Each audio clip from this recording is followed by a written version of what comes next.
7h-10h sur Radio Courtoisie, suivez la ligne droite. Aujourd'hui, vous revenez sur l'entretien accordé par Emmanuel Macron à l'Humanité. Il vous est resté en travers de la gorge, je crois. Oui, de fait, il est un peu resté en travers de ma gorge, je pense, comme dans la gorge d'un certain nombre d'auditeurs de Radio Courtoisie, pour pas dire tous, dans un entretien accordé à l'Humanité, c'est-à-dire dans le bulletin de liaison historique du parti aux centaines de millions de morts, Emmanuel Macron a affirmé que Reconquête et le RN ne faisaient pas partie pour lui de l'arc républicain. Alors bientôt, dans la Gazette de la Libre Pensée, le président de la République accusera sans doute Marine Le Pen et Éric Zemmour de manquer de charité chrétienne.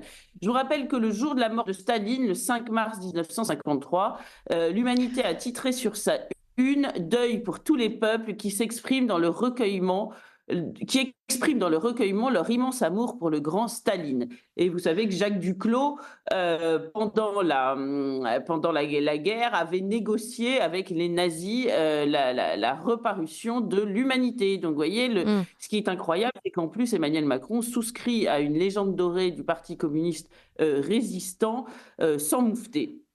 Alors sur la forme, c'est évidemment un immense cadeau que le président fait à l'Humanité, ce journal moribond, sous perfusion perpétuelle, dinosaure de la presse d'avant-guerre française, au service des idéologies mortifères du XXe siècle, dont la survie devrait, dans un pays normal, sembler aussi peu indispensable que celle de « Je suis partout ». Alors la rédaction en question n'en est pas revenue elle-même apparemment. Oui, elle semble elle-même étonnée. Je vous lis ce qu'elle a écrit dans son éditorial. C'est une première qui n'allait pas de soi. En 120 ans d'histoire, l'Humanité n'avait jamais réalisé d'entretien avec un président de la République en exercice. Donc, vous voyez, c'est à retenir. Ce que Mitterrand et Hollande n'avaient pas osé, Emmanuel Macron l'a fait. C'est pour ça qu'il est temps que cesse la mythologie d'un président en même temps, à droite et à gauche, séduisant les mamies bigoudi et papy ramolli, craignant pour leur portefeuille. C'est bien la voix du Parti communiste qui a fait rentrer sous les ordres de l'Élysée, comme le montre la photo de l'Élysée. Vous savez, il y a une photo, la photo de la une de l'Humanité, pardon. Eh bien, il l'a fait. Donc, c'est cela qu'a fait Emmanuel Macron. Il avait fallu des mois de négociations laborieuses au journaliste Louis Dragnel, que j'ai eu au téléphone pour lui demander des détails, quand il était à Valeurs Actuelles pour décrocher un entretien entre deux avions à Mayotte, un entretien qui avait bien failli capoter en raison de l'opposition des proches d'Emmanuel Macron. Et vous savez, dans la même logique, le site écolo d'extrême gauche Reporter a pu poser une question à la dernière conférence de presse à l'Élysée, quand Boulevard Voltaire n'a pas seulement eu le droit d'y entrer. J'ai demandé une accréditation, nous avons des cartes de presse, nous avons tous les sacrements, entre guillemets. On n'a pas su me répondre pourquoi, mais en tout cas, je n'ai pas eu d'accréditation. Pourquoi je parle de Reporter ? Parce que c'est un média qui fonctionne un peu sur le même modèle que Boulevard Voltaire, avec une audience proche, hein, c'est très facilement consultable. Eh bien, eux, non seulement ils ont le droit de rentrer, mais en plus, ils ont eu le droit de poser une question.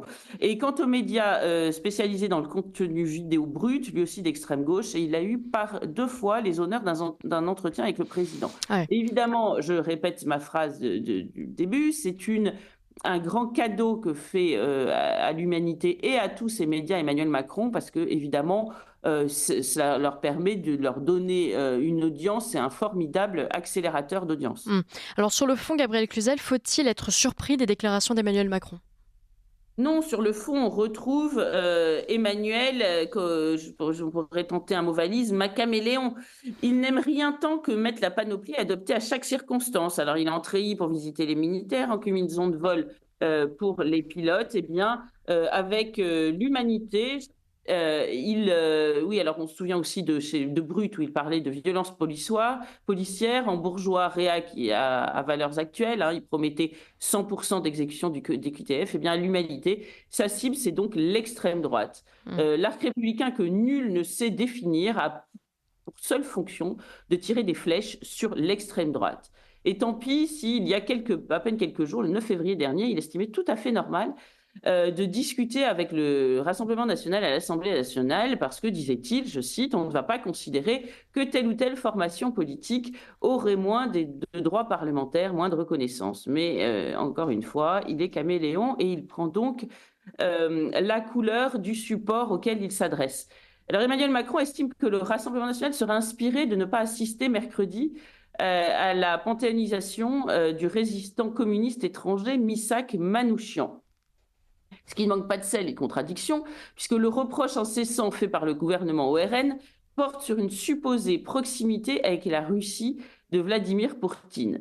Or, Missak Manouchian, à l'instar de l'humanité, est évidemment infiniment plus proche de cette URSS célébrée par Vladimir Poutine, qui, vous savez, multiplie les statues de Staline un peu partout, et dont il est en ancien du KGB l'héritier, infiniment plus proche donc que Marine Le Pen, vous savez, ataviquement pourfendeuse du communisme. Je pourrais presque dire familialement.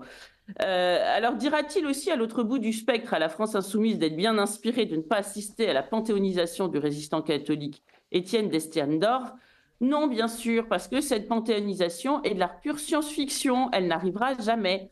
Car si dans la résistance, il y avait, selon la formule d'Aragon, la rose et le réséda, seul le réséda a le droit d'entrer dans le saint des saints laïque. Et puis tiens, d'ailleurs, puisqu'on en parle, Missak Manouchian n'était peut-être pas si réséda. Vous savez que l'abbé Franz Stock a reçu la confession et a donné la communion à Missak Manouchian, qui, un bon arménien, avait était de culture chrétienne, quelques instants avant son exécution, donc une forme de conversion de Missak Manouchian. Mais cela, curieusement ou pas, a été très peu médiatisé ces derniers jours. C'est le résistant étranger communiste qui a été évidemment mis en avant et nous comprenons tous pourquoi. Merci pour cette précision. Gabrielle Cluzel, je rappelle que vous êtes directrice de la rédaction de Boulevard Voltaire. On vous retrouve la semaine prochaine à la même heure.